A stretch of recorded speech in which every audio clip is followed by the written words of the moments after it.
everyone. I am CA Vibhuti Narang. Welcome to our channel Voxpop Academy. आज की video का जो टॉपिक है वो है हमारा इनकम टैक्स एक्ट 2025 का section 393 subsection 1 table serial number 8 sub clause 2. ये बात करता है TDS on purchase of goods. तो सर्विसेज के ऊपर तो हमारे बहुत सारे सेक्शंस हैं, बट ये स्पेसिफिकली सेक्शन जो बनाया गया है वो है परचेज ऑफ गुड्स के ऊपर. ये हमारा रिप्लेस करता है section 194Q of the income tax act 1961.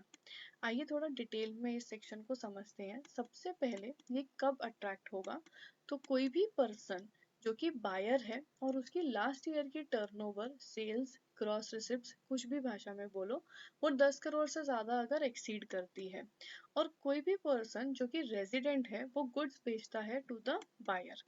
अब ये परचेज कर रहा है कोई भी गुड्स, चाहे वो टैंजिबल हो, कमोडिटीज हो, रॉ मटेरियल हो, कैपिटल गुड्स हो या फिनिश गुड्स हो, बट कवर क्या नहीं करेगा ये सेक्शन, वो है सर्विसेज. डिडक्टर कौन बनेगा, तो ये पर्सन बायर जिसने लास्ट ईयर जो है वो टर्नओवर या ग्रॉस रिसिप्ट्स जो है वो अचीव की हो 10 करोड़ से ज़्यादा. रिप्लेस कर रहा है ये सेक्शन 194Q, जैसे कि मैंने शुरू में ही बोला. स्ट्रक्चरल चेंजेस की बात करूं तो ये section 393 subsection 1 table serial number 8 sub clause 2 का पार्ट बन चुका है.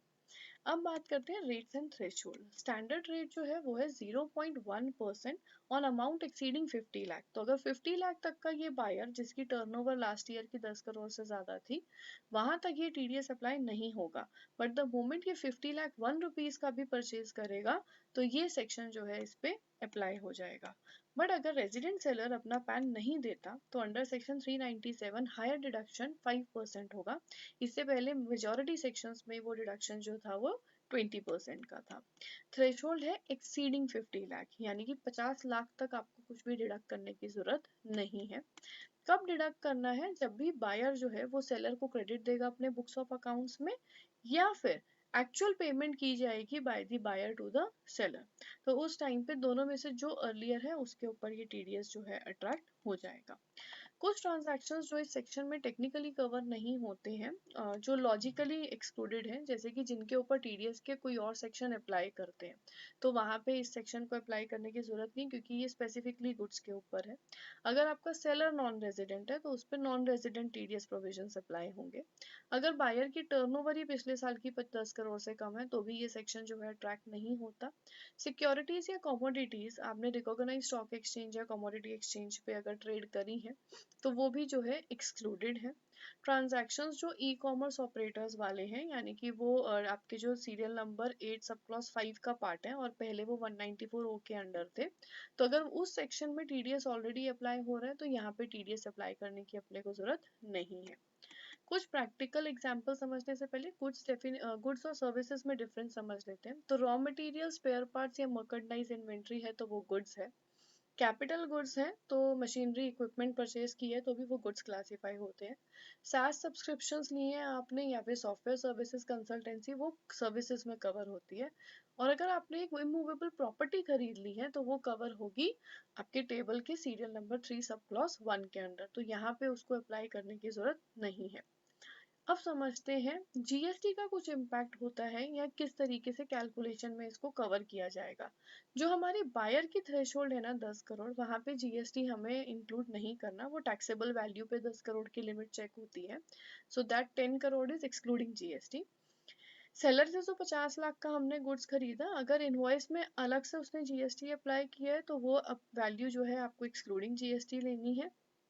अगर जो टीडीएस बेस हमें 50 लाख का लेना है तो 0.1% कैलकुलेट करना है एक्सक्लूडिंग जीएसटी. वैसे तो टीडीएस के हर सेक्शन में वो एक्सक्लूडिंग जीएसटी है, बट कभी गलती से इनवॉइस के ऊपर जीएसटी इंक्लूडेड है और बाइफरकेशन नहीं है तो उस टाइम पे आप उसको इंक्लूडिंग जीएसटी जो है वो ले सकते हो. ये 4 जीएसटी के इम्पैक्ट्स हैं. अदर देन दैट अगर एडवांस पेमेंट्स है और वहाँ पे भी आपका क्यूमुलेटिव परचेज 50 लाख से ज़्यादा हो रहा है तो भी आपके ऊपर जीएसटी अप्लाई, टीडीएस जो है वो अप्लाई होगा. अगर आपके परचेज रिटर्न्स हैं तो उस टाइम पे ऑलरेडी एक टाइम पे टीडीएस डिडक्ट हो चुका है और सेलर उसका इनकम टैक्स रिटर्न में क्रेडिट ले सकता है, तो उसको रिवर्स डिपॉजिट करने की टीडीएस जरूरत नहीं है. सो बेटर इस परचेज रिटर्न के टाइम पे टीडीएस का रिवर्सल ना किया जाए. अब समझते हैं कुछ एग्जाम्पल. एक बायर है जिसकी 15 करोड़ की लास्ट ईयर टर्नओवर है और उसने परचेज किया 80 लाख फ्रॉम मिस्टर ए, जो सेलर ए है, तो मेरी परचेज वैल्यू 80 लाख है, मेरा टैक्स का जो बेस होगा वो बनेगा 80 लाख माइनस 50 लाख, क्योंकि मुझे एक्सीडिंग 50 लाख पे जो है वो टीडीएस अप्लाई करना है। तो 30 लाख का 0.1% इज 3000 रुपीज। बायर की टर्नओवर 15 करोड़ है और उसने 45 लाख परचेज किया है सेलर बी से, तो उस केस में वो थ्रेशोल्ड ही क्रॉस नहीं हो रही, तो टीडीएस अप्लाई नहीं होगा। बायर की टर्नओवर 8 करोड़ है प्रीवियस ईयर की, उसने 90 लाख का परचेज किया है मिस्टर सी से, तो मेरा टैक्सेबल परचेज वैल्यू कितना आ रहा है 90 लाख, बट क्योंकि बायर की टर्नओवर 8 करोड़ थी तो टीडीएस अप्लाई नहीं होगा। सो दोनों लिमिट्स अप्लाई होंगी तभी टीडीएस जो है वो ट्रिगर होगा, अदरवाइज नहीं होगा। बायर की टर्नओवर 12 करोड़ थी, उसने परचेज किया एक 1.2 crore from seller D, but seller ने पैन प्रोवाइड नहीं किया, तो उस केस में मेरा एक्सीडिंग 50 लाख कितना हो रहा है 70 लाख का परचेज। 70 लाख पे अब रेट कितना लगेगा 5%, तो टीडीएस कितना डिडक्ट होगा 3.5 लाख।